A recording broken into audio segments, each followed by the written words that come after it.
dowladda Soomaaliya ayaa u yeertay safiirkeedii Kenya shalay iyadoo sidoo kale u dirtay safiirka Kenya wadatashi. dowladda federaaliga ayaa ku eedeysay dowladda Kenya inay faragelin ku hayso arrimaha Soomaaliya iyo doorashada. Falastiin Axmed Iimaan ayaa haddaba wasiirka cusub ee arrimaha dibadda iyo xiriirka caalamiga ee Soomaaliya Maxamed Cabdirasaaq Maxamuud ka wareysatay xiriirka Kenya iyo dagaalada Itoobiya. ugu horeyn waxay weydiisay sababta ay u eriyeen safiirkii Kenya kii Soomaaliyana ay ugu yeerteen. Falastiin waa mahadsan tahay.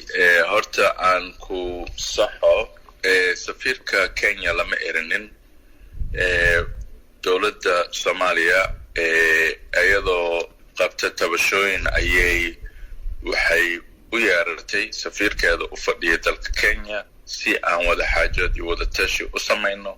waxaana la faray safiirka Kenya u fadhiya Soomaaliya in uu caasimadiisa ku noqdo oo uu la tashi soo sameeyo. marka eriyad ma aha, waa nidaamka diblomaasiyadda ee dalalka qaarkood markii ay jiraan ama arrimo xasaasi ah ama ay jiraan tabashooyin la sameeyo oo dhici karta. ma aha markii koobaad, maxay tahay waxyaabaha aad ka dowlad ahaan tabanaysaan oo Kenya aad ka tabanaysaan? walahi markii koowaad waxay ahayd Kenya ayaa sidoo kale safiirkeeda u jooga Soomaaliya u yeeratay, dib ugu yeeratay. annagana fartay safiirkeena fadhiya Kenya inuu Muqdisho yimaado oo uu wada tashi la galo. marka annaga ma ahayn qoladii ugu horeysay oo sidaas samaysay. dabcan laba wadan oo daris ah oo walaalo ah oo maaragta wada xaajood dheer iyo arrimo badan oo leh ganacsi, humanitarian, security, wajiyo badan xiriir leh baan nahay. waana dhici kartaa in markaas ay mararka qaarkood soo baxaan waxyaalo la kala tabanayo.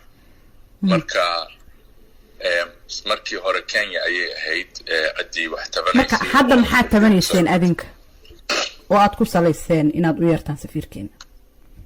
wallahi warqadda la soo saaray xukuumadda federaalka soo saartay way caddahay. waana ku qodobaysan yihiin arrimaha aan ka tabanaynay.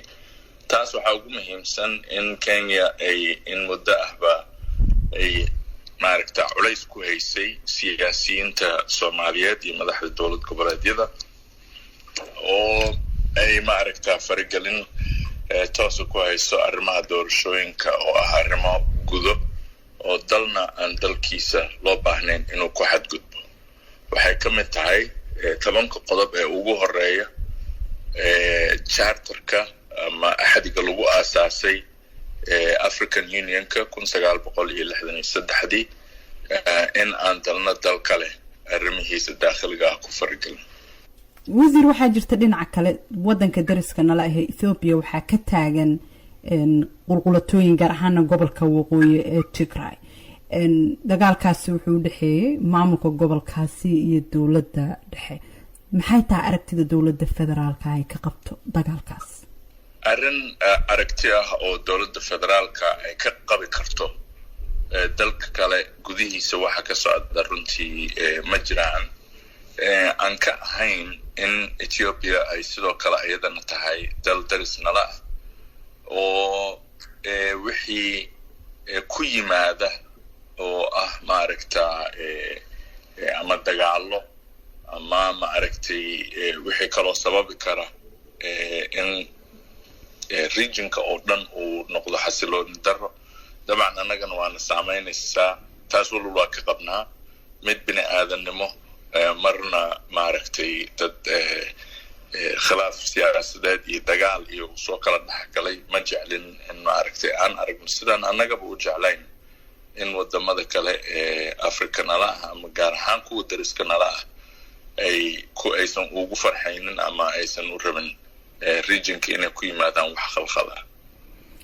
waxaa jira warbaahinta qaar inay sheegeen in ciidamo Soomaaliya ay ka qayb qaadanayeen dagaalka waqooyiga ka socda kuwaasoo dowladda federaalka Asmara loogu tababarayay.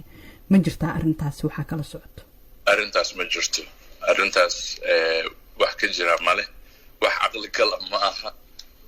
annaga ayaa u baahan ciidamadeena amniga ah inay halkan ka howlgalaan wax taas ma aha mid maaragtay caqligal ahna ma aha macquulna ma jirto wasiirka arrimaha dibadda ee Soomaaliya Maxamed Cabdirasaaq Maxamuud oo u warramay Falastiin Axmed Iimaan dhinaca kalena dawladda Kenya ayaa galabta soo saartay war-saxaafadeed ay ku sheegayso inaanay wax wargelin oo rasmi ah ka helin dawladda Soomaaliya oo ku saabsan in safiirkeeda Lucas Tombo uu ka baxo magaalada Muqdisho ee caasimadda Kenya waxay ku sheegtay war-saxaafadeedka inay ka xun tahay go'aanka ay qaadatay dawladda Soomaaliya isla war-saxaafadeedka ka soo baxay wasaaradda arrimaha dibadda ee Kenya ayaa waxa lagu sheegay in dawladda Kenya ay ixtiraamayso mabaadi'da caalamiga ah ee ay ka tashiga madax banaanida dhuleed iyo tan siyaasadeed ee waddan kasta gaar ahaan wadamada Afrika Kenya waxay sheegtay in ay soo dhaweynayso tallaabooyinka ay qaadeen dadka Soomaalida iyo heshiiskii dhexmaray dawladda federaalka iyo maamul goboleedyada ee ku saabsanaa doorashada 2020-2021